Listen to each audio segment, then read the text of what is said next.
மரணம் என்பது ஆத்மாவை கொஞ்சம் கூட பாதிப்பதில்லை. உடம்புக்குத்தான் சாவு, ஆத்மாவுக்கு கிடையாது. ஒரு சட்டை கிழிந்தால் அதோடு சட்டை போட்டுக்கொள்கிறவனும் அழிந்து போய்விடுகிறானா என்ன? இல்லை. ஒரு சட்டை போனால் அவன் இன்னொரு சட்டையை எடுத்து போட்டுக்கொள்கிற மாதிரி ஒரு சரீரம் அழிந்து போனாலும் ஆத்மா அழியாமல் இன்னொரு சட்டைக்குள் புகுந்து கொள்கிறது என்று பகவத்கீதையில் சொல்லியிருக்கிறார். இப்படி எத்தனை சட்டைகள் கிழிந்து கிழிந்து இன்னொன்று அதற்கப்புறம் இன்னும் ஒன்று என்று இந்த ஆத்மா புகுந்து புகுந்து அல்லாடிக்கொண்டிருக்க வேண்டும். இதற்கு ஒரு முடிவு கிடையாதா என்று கேட்டால், ஞானியாகிவிட்டால் பிரம்ம நிர்வாணம் அடைந்து விடலாம்.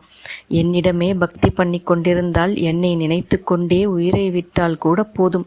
அப்புறம் இன்னொரு சட்டை போட்டு கொள்ள வேண்டாம் என்கிறார். சாவு ஒன்றும் பெரிய விஷயமில்லை, சட்டை கிழிகிற மாதிரி தான் என்று சொல்லிவிட்டு, சாகிற சமயத்தில் என்னை நினைத்தால் என்னிடமே வந்து அடுத்த ஜென்மா இல்லாமல் ஆக்கிக்கொள்ளலாம் என்று சொன்னால் சாவு ஒரு பெரிய விஷயம் மாதிரி தானே இருக்கிறது. அந்த சமயத்தில் நினைப்பதற்கு என்ன இத்தனை முக்கியத்துவம்?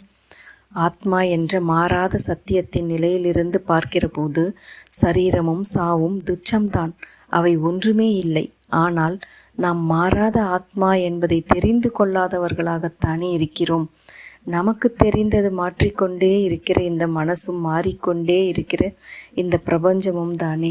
சாவு உண்டாகி அடுத்த ஜென்மா ஏற்படுகிற போது இந்த ஜென்மாவிலே இந்த பிரபஞ்சத்திலே நமக்கு இருந்த தொடர்புகள் எல்லாம் துண்டித்து போய் வேறு புது தொடர்புகள் உண்டாகின்றன.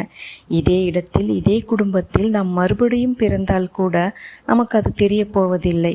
ஆனால் இப்படி இங்கேயே தான் பிறப்போம் என்று சொல்ல முடியாது. வேறே சூழ்நிலையில் வேறு தினசான மதத்தில் நாகரீகத்தில் சம்பிரதாயத்தில் போய் பிறந்தாலும் பிறப்போம். ஆத்மா மாறாதது என்றாலும் நமக்கு அது தெரியாத விஷயம். மனசின் நாட்டங்கள் தான் நமக்கு தெரிந்ததெல்லாம். அந்த மனசின் வளர்ச்சி அது நல்ல வளர்ச்சியாக இருந்தாலும் சரி, கெட்ட வளர்ச்சியாக இருந்தாலும் சரி, பெரிய அளவுக்கு சூழ்நிலையால் உருவாக்கப்படுகிறது. இந்த ஆயுஸ் பூராவும் நாம் ஒரு மாதிரி சூழ்நிலையில் பழகி வளர்ந்து விட்டோம். குறிப்பிட்ட சம்பந்தங்களை ஏற்படுத்தி கொண்டு விட்டோம். குறிப்பிட்ட சம்பிரதாயங்களை அனுசரித்து அவற்றில் ஒட்டி கொண்டு விட்டோம். இதெல்லாம் சாவோடு கத்தரித்து போகிறது என்பதை பார்க்கிற போது சாவு ஆத்மாவை கொஞ்சம் கூட பாதிப்பதில்லை என்றாலும் ஆத்மாவாக இருக்க தெரியாத நம்மை ரொம்பவும் பாதிக்கத்தானே செய்கிறது. அடுத்த ஜென்மாவில் எந்த மாதிரி பிறவி எடுப்போமோ, எந்த மாதிரி சூழ்நிலையில் பிறப்போமோ என்று பெரிய கேள்வியாகத்தானே இருக்கிறது. இப்பிறவி தப்பினால் எப்பிறவி வாய்க்குமோ என்று பெரிய பெரிய மகான்களே பயப்பட்டிருக்கிறார்களே.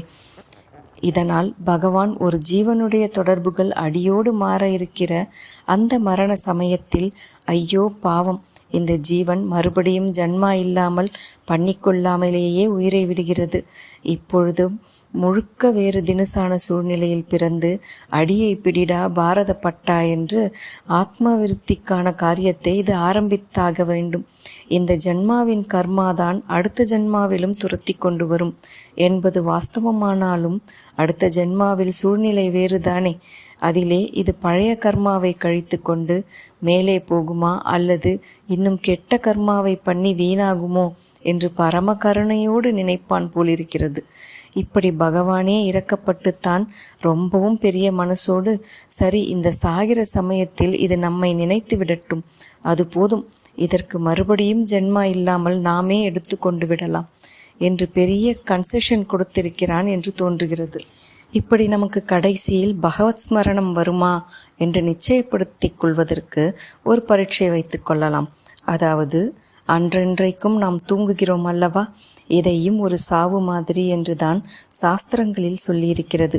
தூங்குகிற போது கட்டை போல ஒன்றும் தெரியாமல் ஞானமே இல்லாமல் தானே கிடக்கிறோம். இதனால் தான் இப்படி சொல்லியிருக்கிறது. நித்திய பிரளயம் என்று தூக்கத்தை சொல்வார்கள். இப்படி தினமும் நாம் சாகிற போது பகவானையே ஸ்மரித்து கொண்டு சாக முடிகிறதா என்று அபியாசம் பண்ணி தூங்குகிறதுக்கு முன்னால் நம் இஷ்ட தேவதையே ஸ்மரித்து பார்க்க வேண்டும். அந்த நினைப்போடையே தூக்கத்தில் ஆழ்ந்து விட வேண்டும். வேறே நினைப்பு வரக்கூடாது. சொல்லும்போது சுலபமாக இருக்கும், ஆனால் பண்ணி பார்த்தால் எத்தனை கஷ்டம் என்று தெரியும். காமாட்சியோ நடராஜாவோ தக்ஷணாமூர்த்தியோ வெங்கடரமண சுவாமியோ முருகனோ எந்த தெய்வமாக வேண்டுமானாலும் இருக்கலாம். அந்த இஷ்ட தெய்வத்தையே அல்லது தெய்வத்துக்கு சமானமாக நமக்கு சாந்தியும் சந்துஷ்டியும் தருகிற ஒரு குரு அல்லது மகானையோ வேறே நினைப்பு வராமல் ஸ்மரிப்பதற்கு இதிலே என்ன கஷ்டம் இருக்கிறது? மனசுக்கு ரம்யமாகவும் ஆறுதலாகவும் இருக்கப்பட்ட இந்த ரூபங்களை நினைப்பதில் என்ன சிரமம் என்றுதான் தோன்றும். ஆனால் எதனாலோ சிறிது நேரமானால் இத்தனை நல்ல திவ்யமான ஸ்மரணையை விட்டுவிட்டு மனசு வேறெங்கேயாவது போய் விழும்.